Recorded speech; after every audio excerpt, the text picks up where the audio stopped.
Selamat siang. Saat ini kita memasuki sesi refleksi dan evaluasi. Untuk kurikulum 2013, kata refleksi dan evaluasi sudah sering kita dengarkan, dan ini kegiatan yang harus kita lakukan setelah kita selesai belajar.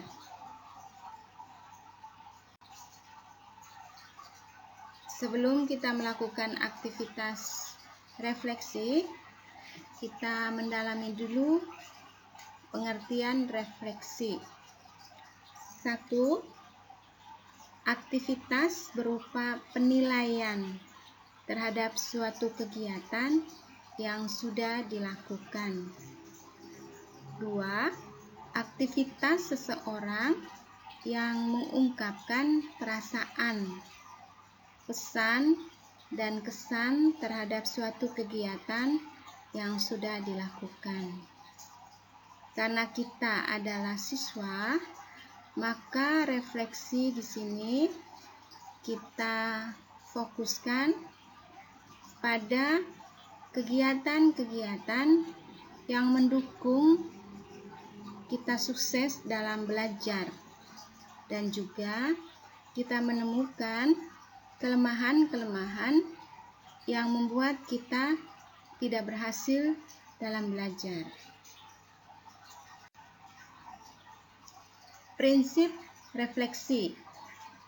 Yang pertama, berorientasi peningkatan kualitas. Jadi kita melakukan refleksi supaya kita semakin maju. Yang kedua, kebebasan atau kemerdekaan.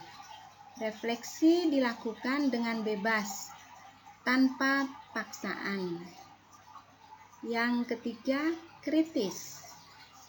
Yang kita refleksikan itu harus yang kritis, yang menuntun kita pada suatu pengembangan diri.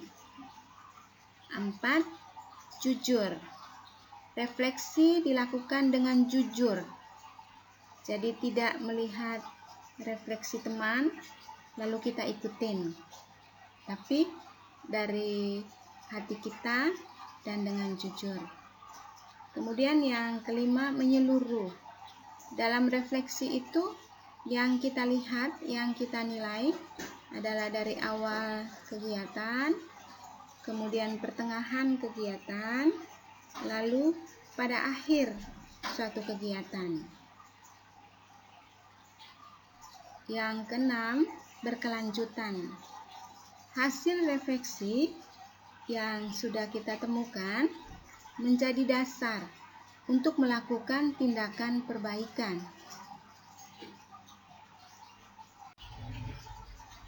Tujuan refleksi. Yang pertama, yang berefleksi di sini adalah guru dan juga siswa, dengan tujuan melatih diri untuk berani melakukan evaluasi terhadap diri sendiri. Jadi, kita dibiasakan untuk menilai diri kita sendiri dengan jujur, menemukan hal yang baik yang ada pada saya dan hal-hal yang buruk yang ada pada diri saya yang membuat saya tidak maju dalam belajar atau tidak sukses. 2. Menemukan hal-hal yang mendukung proses belajar dan hambatan saat belajar. Tadi sudah saya ungkapkan. Yang ketiga, guru bisa menemukan kekurangan dan kelemahannya dalam mengelola pembelajaran. Jadi bermanfaat juga untuk guru. Lalu karena ini refleksi, maka pusat refleksi itu diri kita sendiri. Dalam kegiatan pembelajaran tentunya ada guru, ada teman, ada diri kita sendiri, kemudian ada sarana-sarana yang berada di sekitar kita, ya, materi sendiri yang ada itu kita refleksikan. Tetapi yang perlu diingat di sini, refleksi itu dari diri sendiri, diri kita sendiri. Jadi tidak menyalahkan orang lain. Misalnya, saya tidak suka dengan pelajaran agama. Ya, kita bertanya, kenapa saya tidak suka belajar agama? Padahal teman-teman yang lain suka. Atau saya sama-sama dengan teman yang lain mendalami materi. Kenapa teman itu bisa merespon dan menyerap materi itu sedangkan saya tidak bisa?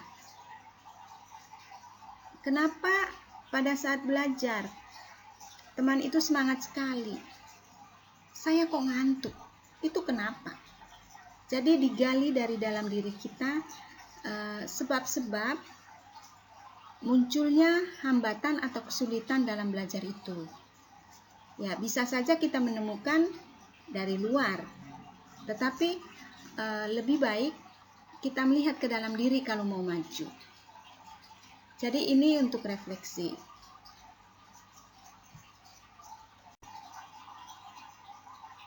Setelah kita mendalami pengertian refleksi, tujuan refleksi, manfaat refleksi, dan pusat refleksi, selanjutnya kita berefleksi untuk seluruh rangkaian kegiatan MPLS kita dari awal hingga saat ini.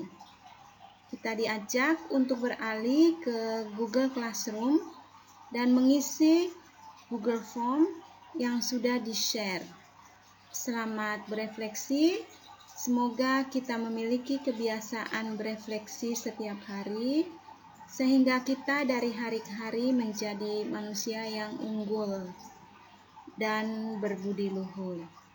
Selamat berefleksi.